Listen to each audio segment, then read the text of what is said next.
today we're going to be going over several Windows 11 settings that you can go ahead and turn off. There's different reasons as to why you'd want to do this, whether it's for security, for privacy, or just for overall system optimization. There's different ways and different things you can do, but today we're going to begin with going to our settings. We'll just type in settings and begin there. Now we're going to be looking for several of these settings that we're going to be wanting to turn off depending on your situation. So to begin, you'd want to go and type in update. We'll type in update up here and go to Windows Update Settings. Then you'll see here your up-to-date. You can check for updates or whatever, but you'll want to scroll down and go to Advanced Options. Now once in Advanced Options, the most important thing here that we're going to be turning off is this right here, which is Get Me Up to Date. You're going to want to have it toggled off just like I do, because if you don't and you leave this on, this leaves the capability for your computer to basically restart as soon as possible for an update, even during active hours. And they'll do this to finish updating and only notify me 15 minutes before restarting, so I can make sure this device is on and plugged in. So by leaving that toggled on, you're actually leaving Windows the opportunity to basically shut down your computer on a whim, and you could be in the middle of doing something and potentially lose your work or whatever it is that you're doing. So I'd recommend turning this off. So now we can go ahead and close this out, and the next one we're going to be dealing with is in the power section. So we're going to go ahead and type power, and we're going to click right here in settings, choose a power plan. Let's go ahead and click that, and it'll open up this window right here. And as you can see, you have all these variations of things that you can select, and you can have to balance the ultimate performance or whatever it is that you want. So this is not what we're going to be focusing on. What we're going to focus on instead is choosing what the power buttons do. Let's go ahead and click that. And then as you can see here, when I press the power button, it's for sleep, battery sleeps, plugged in, etc., etc. And you see these little settings here that you'd like to adjust. For whatever reason, you can't. And you can see here, which is what we're looking for, is to turn on fast startup, which is recommended.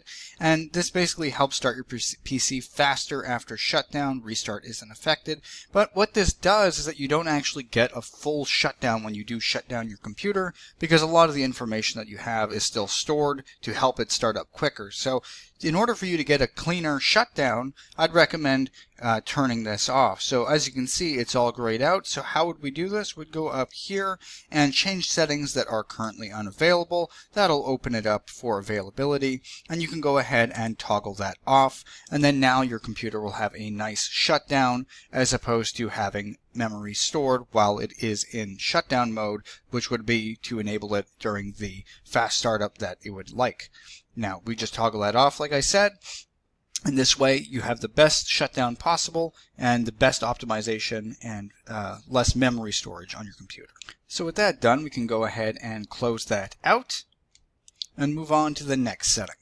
The next setting I'd recommend turning off, at least in my case, would be location settings. So you can type in location and privacy settings. It'll pop up. You go ahead and click that, and then it'll bring you to here. So what you can do, and what I would recommend, depending on the situation, you can go ahead and turn this off completely. For a lot of apps, it's not necessary, and there's no reason to be sharing this type of data with Windows at all, unless you absolutely need to, depending on it. But if you do want to keep it on for certain things, because there are some apps that require it, then I'd recommend just simply turning it off for the ones that you don't need it for. For instance, your camera, your mail and calendar, your Microsoft Teams, for all these different things you don't need, but perhaps you do want to keep your weather, so you could toggle that on and allow that to stay and let desktop apps access your location. You can once again toggle that depending on what you prefer. For me, I don't think it's necessary for AMD, ComSurrogate, Google, Jagex. I don't think it's necessary, so I can go ahead and toggle that off.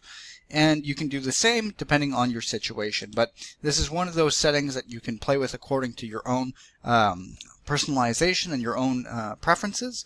In my case, I don't believe I need it for most things. For now, I will just leave it on. However, you can go ahead and toggle that off unless it's necessary for some specific apps. It just helps keep your devices and your data more secure and more private.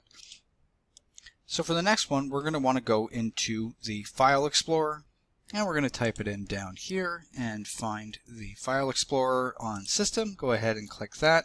We can open it up all the way, and then from here we're going to want to In here, you're going to want to click the three dots and scroll down to Options and click that. It'll open up this little window here.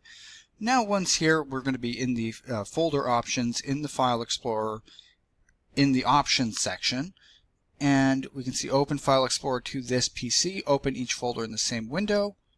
You'll want to go over here on View instead and click that, and then you'll be able to scroll down and see some of the settings we'd like to adjust. Now these settings that we're going to be changing here involves hidden files and folders, and the reason for this is that sometimes there could be things on your computer that you would want to see and you can't see, and it actually is a security risk in some circumstances that can lead to you losing data depending on something you've downloaded, or maybe you have something downloaded you don't realize and you should be able to see it. So as you can see here, hidden files and folders, instead of saying don't show hidden files, folders, and drives, we're going to show hidden folders and drives. By clicking this, it enables more security, so you can go ahead and press OK, and then we'll come back to this in a minute.